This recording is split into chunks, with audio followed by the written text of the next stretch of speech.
Palavra de Deus, o terceiro tópico desta aula. Pela cruz, reconciliados com Deus num corpo. Vamos ler o versículo 16. Caí, apocatalaxe, τους amfoteros en heni, somati, to Θεό, dia tu, stauro, hapokteinas, ten, hectran, en auto. Uma tradução mais literal seria: e reconciliou completamente a ambos, judeus e gentios, em um só corpo com Deus, por meio da cruz, destruiu a inimizade nele. Falamos tanto da cruz, símbolo máximo aí da religião cristã, não somente, no meio católico, o crucifixo, em cada igreja tem ali na sua fachada a cruz, mas entre os evangélicos, alguns como os luteranos também, a cruz vazia, e os assembleanos, a mensagem da cruz, até morrer eu a vou proclamar, levarei eu também minha cruz, até por uma coroa trocar, diz o hino da harpa cristã de número 291. Mas o que é afinal a cruz? A cruz no grego é stauro. O stauros, que é uma estaca pontiaguda, paliçada, estacada. Mais tarde, e no Novo Testamento, uma cruz, ou seja, uma estaca com uma travessa, sobre a qual malfeitores eram pregados para execução, ou crucificados. Este modo de punição era conhecido dos antigos hebreus, como nós já lemos, que ele se tornaria maldito e seria sepultado no mesmo dia para que não contaminasse a terra. Dos egípcios, Gênesis 40:19, quando José interpreta o sonho do copeiro-mor e do padeiro-mor, falando que o copeiro-mor, o copo que servia a Faraó, iria ser restituído para sua mão, mas o padeiro seria colocado numa estaca e seria morto dessa forma. Então os egípcios já tinham essa tradição da pena de morte, da pena capital através da crucificação. Dos persas, aqui fala, em Esdras no capítulo 6 e no versículo 11, e Ester 7:10. Em Esdras nós vemos que o rei da Pérsia, quando ele dá ordem para que se reconstrua o templo e os muros de Judá e de Jerusalém, ele fala que se alguém desrespeitar o que está nesta carta, ordeno que seja tirada de sua própria casa uma viga de madeira que será fincada no chão, para que a pessoa seja nela pendurada. Nós podemos entender aqui, não sabemos se é questão de tradução, mas tanto essa carta de Xerxes quanto o Ramã, primeiro-ministro do rei Assuero, conforme Ester 7:10, seria a crucificação ou seria o enforcamento. No entanto, nós sabemos que Deuteronômio, quando fala da lei hebreia, e o padeiro-mor de Faraó, na interpretação de José do sonho, seria a própria crucificação. Também dos cartagineses, um povo que lutou aí muito contra o Império Romano, no norte da África e no Mediterrâneo, era muito comum a prática da crucificação. Mas era mais comum entre os romanos, para escravos e criminosos, e por eles foi introduzida entre os judeus posteriores. As pessoas que seriam crucificadas eram primeiramente açoitadas, e em seguida eram obrigadas a carregar a própria cruz até o lugar de execução. Um letreiro ou título era usualmente colocado no peito ou sobre o criminoso. Primeiro conceito, a cruz, como um instrumento de tortura. Ou seja, estando Jesus debilitado sob o peso de sua cruz, Simão foi compelido a ajudá-lo a carregá-la, tomar ou carregar a sua cruz, ou seja, suportar sofrimento, provação, punição, expor-se ao desprezo e morte, objeto de inimizade. Segundo conceito, metonímia, a cruz, para a punição da cruz, crucificação, usado somente para a morte de Cristo sobre a cruz. O Evangelho de Jesus Cristo, conforme escreveu Mateus, uma testemunha ocular, por ser um dos 12 apóstolos, diz assim no capítulo 26 e no versículo 36, que tem como título Jesus no Getsêmani. Em seguida, foi Jesus com eles a um lugar chamado Getsêmani e disse a seus discípulos: assentai-vos aqui, enquanto eu vou ali orar. E levando consigo a Pedro e aos 2 filhos de Zebedeu, começou a entristecer-se e a angustiar-se. Então lhes disse: a minha alma está profundamente triste até a morte. Ficai aqui e vigiai comigo. Adiantando-se um pouco, prostrou-se sobre o seu rosto, orando e dizendo: meu Pai, se possível, passe de mim este cálice. Todavia, não seja como eu quero, e sim como tu queres. E voltando-se para os discípulos, achou-os dormindo, e disse a Pedro: então nem uma hora pudestes vós vigiar comigo? Vigiai e orai, para que não entreis em tentação. O espírito, na verdade, está pronto, mas a carne é fraca. Deixando-os novamente, foi orar pela 3ª vez, repetindo as mesmas palavras. Então voltou para os discípulos e lhes disse: ainda dormis e repousais? Eis que é chegada a hora, e o Filho do Homem está sendo entregue nas mãos de pecadores. Levantai-vos, vamos, eis que o traidor se aproxima. Falava ele ainda, e eis que chegou Judas, um dos 12, e com ele grande turba com espadas e porretes, vinda da parte dos principais sacerdotes e dos anciãos do povo. Ora, o traidor lhes tinha dado este sinal: aquele a quem eu beijar é esse, prendei-o. E logo aproximando-se de Jesus, lhe disse: salve, mestre, e o beijou. Jesus, porém, lhe disse: amigo, para que vieste? Nisto, aproximando-se eles, deitaram as mãos em Jesus e o prenderam. E eis que um dos que estavam com Jesus, estendendo a mão, sacou da espada e, golpeando o servo do sumo sacerdote, cortou-lhe a orelha. Então Jesus lhe disse: embainha tua espada, pois todos os que lançam mão da espada, a espada perecerão. Acaso pensas que não posso rogar a meu Pai, e ele me mandaria, neste momento, mais de 12 legiões de anjos? Como, pois, se cumpririam as Escrituras, segundo as quais assim deve suceder? Naquele momento, disse Jesus às multidões: saístes com espadas e porretes para prender-me, como a um salteador? Todos os dias no templo eu me assentava convosco, ensinando, e não me prendestes.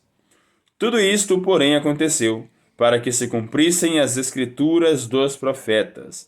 Então os discípulos todos, deixando-o, fugiram. E os que prenderam Jesus o levaram à casa de Caifás, o sumo sacerdote, onde se haviam reunido os escribas e os anciãos. Mas Pedro o seguia de longe, até ao pátio do sumo sacerdote, e tendo entrado, assentou-se entre os serventuários para ver o fim. Ora, os principais sacerdotes e todo o sinédrio procuravam algum testemunho falso contra Jesus, a fim de o condenarem à morte. E não acharam, apesar de se terem apresentado muitas testemunhas falsas.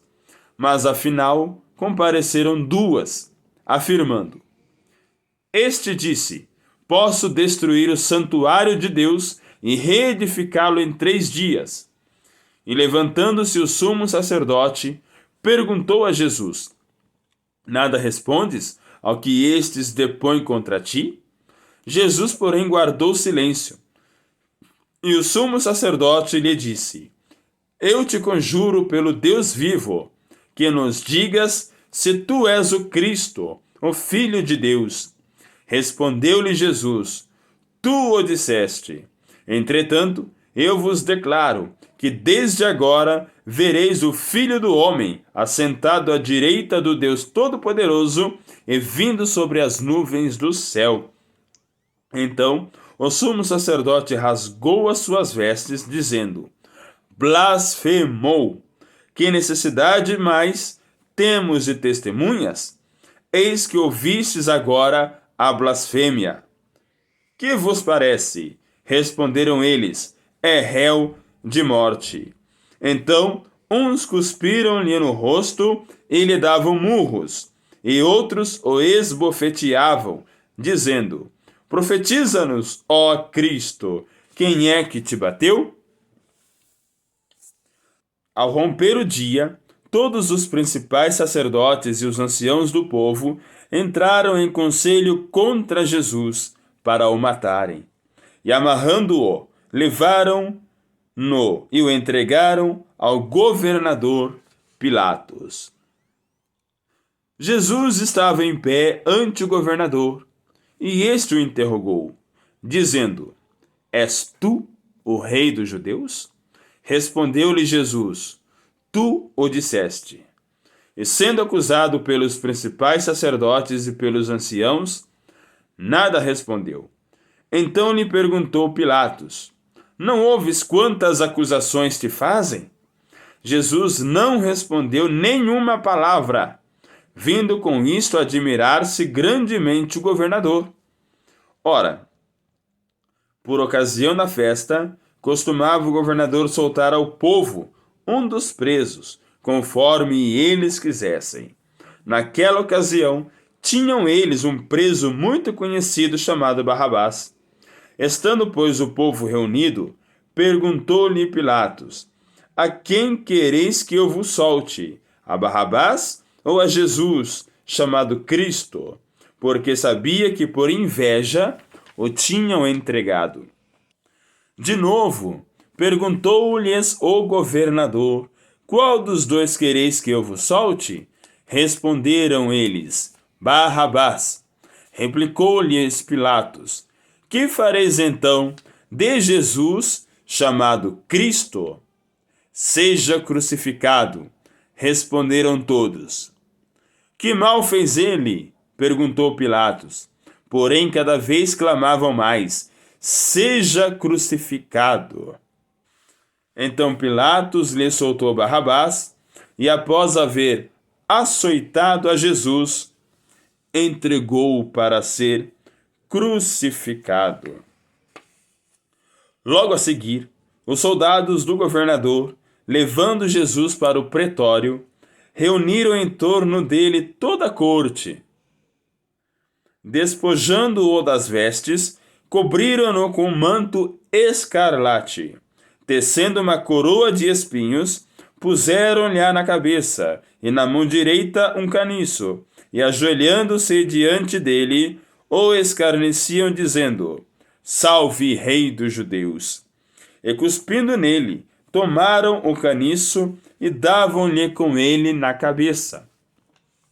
Depois de o terem escarnecido, despiram-lhe o manto e o vestiram com as suas próprias vestes. Em seguida, o levaram para ser crucificado. Ao saírem, encontraram um cireneu, chamado Simão, a quem obrigaram a carregar-lhe a cruz. E chegando a um lugar chamado Gólgota, que significa lugar da caveira, deram-lhe a beber vinho com fel, mas ele, provando-o, não o quis beber. Depois de o crucificarem, repartiram entre si as suas vestes, tirando a sorte. E assentados ali, o guardavam. Por cima da sua cabeça puseram escrita a sua acusação: Este é Jesus, o Rei dos Judeus. E foram crucificados com ele 2 ladrões, um à sua direita e outro à sua esquerda. Os que iam passando blasfemavam dele, meneando a cabeça e dizendo: Ó tu que destróis o santuário, e em 3 dias o reedificas, salva-te a ti mesmo, se és filho de Deus, e desce da cruz. De igual modo, os principais sacerdotes, com os escribas e anciãos, escarnecendo, diziam: Salvou os outros, a si mesmo não pode salvar-se, é rei de Israel. Desça da cruz e creremos nele. Confiou em Deus, pois venha livrá-lo agora, se de fato lhe quer bem, porque disse: Sou filho de Deus. E os mesmos impropérios lhe diziam também os ladrões que haviam sido crucificados com ele. Desde a hora sexta até a hora nona, houve trevas sobre toda a terra. Por volta da hora nona, clamou Jesus em alta voz, dizendo: Eli, Eli, lama sabactani? O que quer dizer: Deus meu, por que me desamparaste? E alguns dos que ali estavam, ouvindo isto, diziam: Ele chama por Elias. E logo um deles correu a buscar uma esponja, e tendo-a embebido de vinagre, e colocado na ponta de um caniço, deu-lhe a beber. Os outros, porém, diziam: Deixa, vejamos se Elias vem salvá-lo. E Jesus, clamando outra vez com grande voz, entregou o Espírito. Eis que o véu do santuário se rasgou em 2 partes, de alto a baixo. Tremeu a terra, fenderam-se as rochas, abriram-se os sepulcros, e muitos corpos de santos, que dormiam, ressuscitaram. E saindo do sepulcro depois da ressurreição de Jesus, entraram na cidade santa e apareceram a muitos. O centurião e os que com ele guardavam a Jesus, vendo o terremoto e tudo o que se passava, ficaram possuídos de grande temor e disseram: Verdadeiramente, este era o Filho de Deus. Ao entrar o primeiro dia da semana, Maria Madalena e a outra Maria foram ver o sepulcro. E eis que houve um grande terremoto, porque um anjo do Senhor desceu do céu. Chegou-se, removeu a pedra e assentou-se sobre ela. O seu aspecto era como um relâmpago, e a sua veste alva como a neve. E os guardas tremeram espavoridos, e ficaram como se estivessem mortos. Mas o anjo, dirigindo-se às mulheres, disse: Não temais, porque sei que buscais Jesus, que foi crucificado. Ele não está aqui. Ressuscitou, como tinha dito. Glórias a Deus por isso, meus irmãos. Jesus, ele sofreu tudo isso.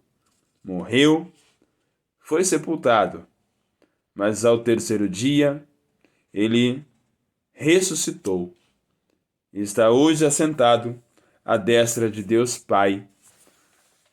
E o seu Espírito Santo está conosco.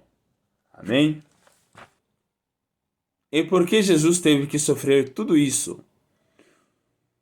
O versículo 16 fala que, através da sua morte na cruz, ele fez o que está escrito no verbete grego apokteinas, ou destruiu.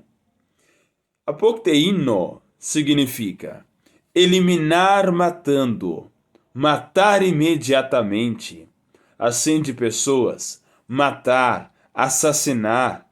Acaso ele se matará? Matemo-lo, usado para a morte como uma punição. Matar, executar. Matar, destruir.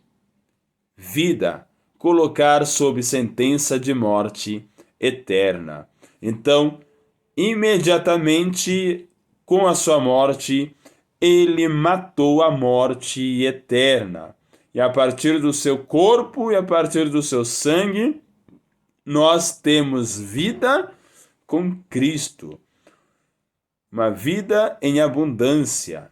Uma vida com a alegria do reino de Deus aqui na terra e a esperança de uma vida futura com o Senhor. Através disso, ele nos fez corpo com Deus. Soma é corpo. Um corpo é um todo organizado, constituído de partes e de membros, especialmente do corpo de Cristo, como crucificado para a salvação dos homens, ou seja, por Cristo crucificado. Também pode ser um corpo, um todo agregado, massa coletiva, usado para a igreja cristã, todo corpo de cristãos coletivamente, do qual Cristo é a cabeça, ou seja, um todo.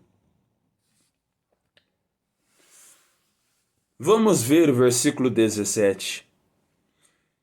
Kai elton, evangelisato, heirenen, umin, tois, makran, kai, eirenen, tois, engues.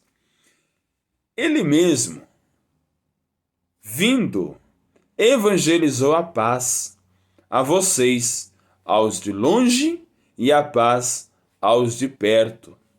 Por isso que nós falamos que a parede de separação não é somente entre os dois povos, mas precisava quebrar a parede de separação lá de Isaías 59, que impedia que as bênçãos de Deus chegassem até nós. Mas ele mesmo, durante os 3 anos de seu ministério terreno, Jesus Cristo, ele evangelizou. E o que é evangelizar? Significa trazer boas novas, anunciar boas notícias. Não encontrado em Marcos, nem no Evangelho de João e nas epístolas de João, somente uma vez em Mateus e 2 vezes no Apocalipse. Primeiro conceito: trazer ou anunciar boas notícias para. Em escritores mais antigos e no Novo Testamento, trazer boas novas, anunciar ou proclamar boas notícias. Segundo conceito: especialmente do Evangelho de Cristo e tudo que pertence a ele, levar boas novas de salvação, donde anunciar, proclamar, pregar, incluindo sempre a ideia de boas novas. Por exemplo, anunciar as boas novas do reino de Deus, pregar o reino. Ter boas novas trazidas a alguém. Boas novas, por exemplo, da promessa de Deus, especialmente do Evangelho. Ter o Evangelho pregado a alguém, ouvir o Evangelho pregado. E aí nós podemos analisar como estão as nossas pregações, os nossos ensinamentos, o nosso projeto de evangelização que os anjos queriam anunciar, mas lhes foi impedido. E a nós temos aí essa responsabilidade da grande comissão de ir e pregar o evangelho a toda criatura. Será que o teor da nossa pregação está em trazer uma péssima notícia? Dizer que vai para o inferno? Dizer que não tem solução? Ou será que estamos trazendo as boas notícias? Estamos trazendo as boas novas? Estamos falando do reino de Deus, que é justiça, paz e alegria no Espírito Santo. Será que as pessoas estão recebendo com alegria a notícia de que Cristo pode mudar as suas vidas? Pensemos bem em nossas pregações, irmãos. Penúltimo versículo, versículo 18. Hoti di hautu rehomen ten prosagogen oi amphoteroi reni pneumati pros ton patera. Porque por ele temos o acesso, ambos em um espírito, diante do Pai. Nós vemos aí a ilustração do batismo de Jesus, que foi uma das teofanias, ou seja, uma das aparições de Deus. E aqui nesse versículo, Paulo ele confirma a Trindade, porque por Jesus temos acesso ao Pai pelo Espírito, Pai, Filho e Espírito Santo. É um só Deus, mas são três pessoas. Um que morreu e ressuscitou, e por isso rasgou a cédula que nos condenava diante do Pai, porque precisava dar uma satisfação à ética divina, ética essa que foi a causa de todos os sacrifícios de animais, sangues como expiação, esse sangue como purificação, mas crendo, sendo convencidos pelo Espírito Santo que nos ajuda a chegar até o Pai. E aí a palavra que nós queremos destacar nesse versículo, é prosagogen. Prosagogen vem de prosago, que é acesso. O véu se rasgou e hoje nós temos acesso ao Pai pelo Espírito. Prosago significa guiar ou conduzir a alguém, trazer para perto de, implicando admissão ou acesso a alguém, por exemplo, a Deus, e foi isso que Cristo fez. Trazer junto a, conduzir a, apresentar perante, assim a um rei. Segundo conceito, para perto ou aproximar-se, avizinhar-se. Os marinheiros suspeitavam que alguma terra se aproximava deles, ou seja, de acordo com a usual ilusão de ótica a bordo do navio. Outra palavra, prosagogé. Um levar ou conduzir para, acesso. No Novo Testamento, uma aproximação, acesso ou admissão. E foi isso que Cristo fez, crucificado, rasgando o véu, e hoje nós temos acesso a Deus Pai. Último versículo, irmãos. Efésios 2, 19. Hara uketi heste xenoi kai paroikoi hala heste simpolitai ton agion kai oikeioi tu teu. Assim vocês não são estranhos e peregrinos, mas são concidadãos dos santos e da casa ou da família de Deus. Então aqui Paulo mais uma vez utiliza a antítese, falando que não somos mais estranhos e peregrinos, mas somos concidadãos e da casa e da família. Xenoi, estranho. Xenos, não da família, estranho, donde um convidado, estranho. A. Um amigo aliado na hospitalidade, do latim hospes, sendo tal aliança usual entre amigos que viviam em diferentes cidades ou regiões, que então eram abrigados na casa um do outro. Como a relação era mútua, o xenos é usado como o latino hospes, tanto para o hospedeiro como para o hóspede. Por exemplo, do primeiro, o anfitrião. Letra B. Um estranho, estrangeiro, como vindo de outro lugar ou país. Estrangeiros residentes, forasteiros, como não pertencente à comunidade cristã. Um estranho, estranhos aos pactos. Um estranho não cristão, Efésios 2,19. E segundo conceito, estranho ou estrangeiro, desconhecido, como vindo de outro país. Doutrinas estranhas, estranhas à fé cristã. Estranho, novo, desconhecido, que causa surpresa. Assim éramos nós, estranhos e peregrinos. Par oikoi. Oikoi é a casa. Par é estar paralelo, é estar do lado. Paroikia, uma morada próxima, vizinhança.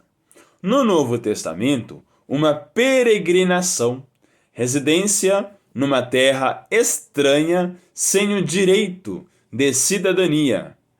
Há também a palavra paroikos, que mora próximo, vizinho. No Novo Testamento, um subresidente, peregrino, sem os direitos de cidadania, um estrangeiro. Também com relação à igreja e o reino de Deus. Éramos estranhos e forasteiros, ou peregrinos. E Deus nos fez Sympolitai e oikoi.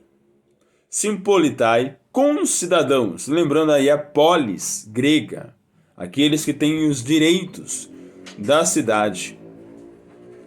Concidadão, conotativo de cristãos gentios admitidos aos privilégios do evangelho juntamente com os judeus, Efésios 2,19.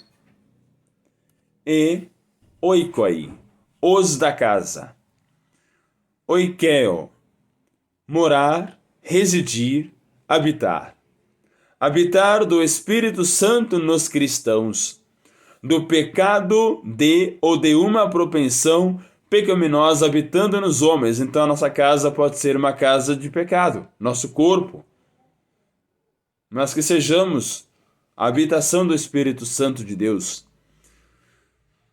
O pecado habitando nos homens, habitar com alguém é usado para o homem e a mulher, no sentido de viver com ou coabitar. Segundo conceito, habitar em morar. Temos também a palavra oikia, que é uma casa, morada, habitação. Os que estão na casa, ou seja, a família. Do céu como a morada de Deus, do corpo como a habitação da alma. Segundo conceito, uma casa, uma família, aqueles que vivem juntos numa casa. Domésticos, servos, criados. Terceiro conceito, bens, propriedade, ou seja, a casa da pessoa e aquilo que nela se encontra. Em relação, irmãos, à família, nós vemos que o próprio Jesus, uma vez Jesus estava em uma multidão ouvindo seus ensinamentos, e o lugar era muito apertado, e a mãe, os irmãos de Jesus e as irmãs queriam conversar com ele, e mandou um dos apóstolos anunciar a chegada deles.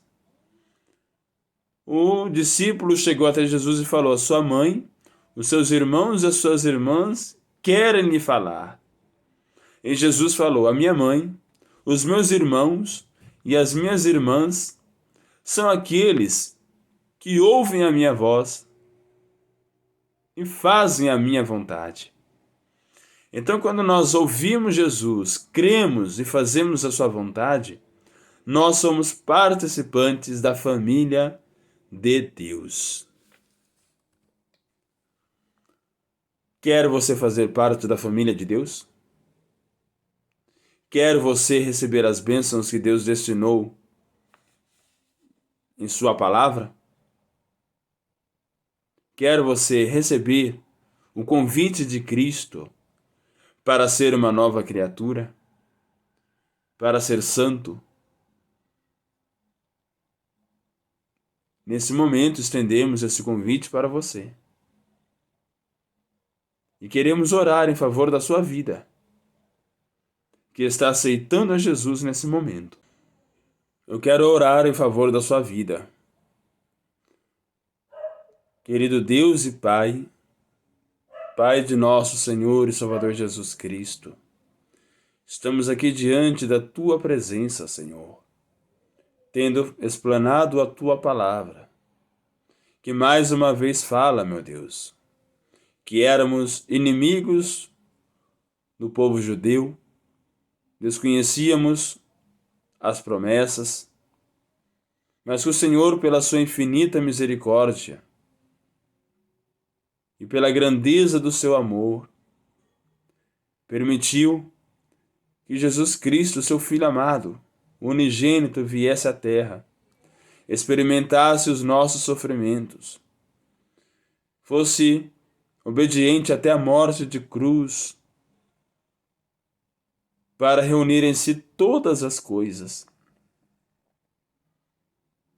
E neste momento, Senhor, hoje nós somos participantes das promessas do Senhor reveladas na Tua palavra. Que aquele que está nos assistindo agora, que tome a decisão, Senhor, ou que já tenha tomado a decisão, que o Senhor venha habitar, fazer morada no corpo, na alma, no espírito do Teu Filho, do Teu mais novo Filho. Pois é a Tua palavra que fala que quando cremos nos tornamos filhos de Deus. Abençoe, Senhor, a sua casa, a sua família. Abençoe, ó Pai, o seu lar, sua vida material, sua vida espiritual. Escreve seu nome no livro da vida.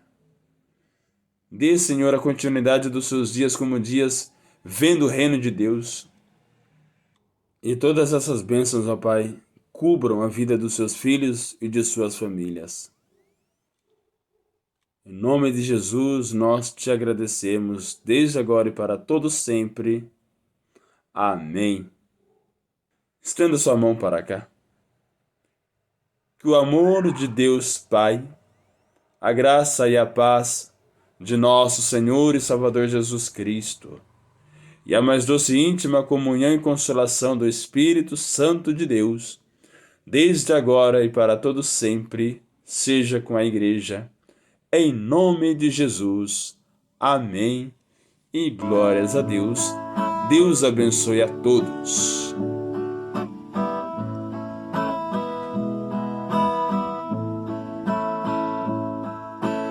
Minha vida seja assim,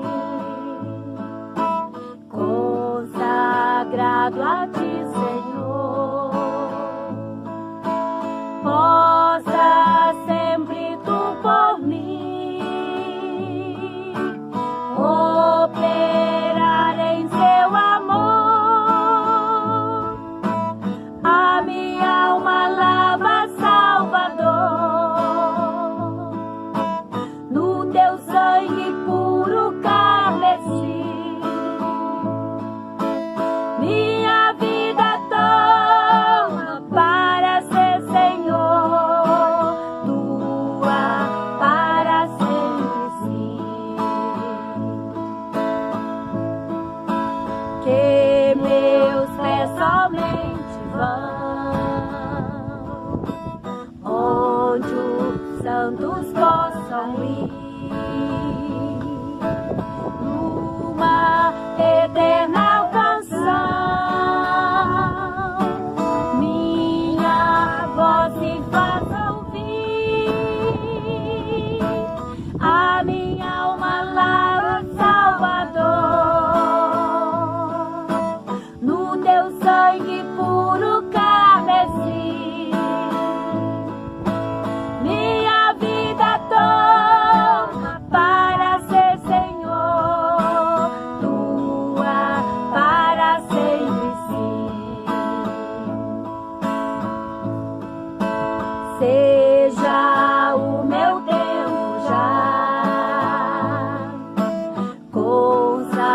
agrada em teu labor.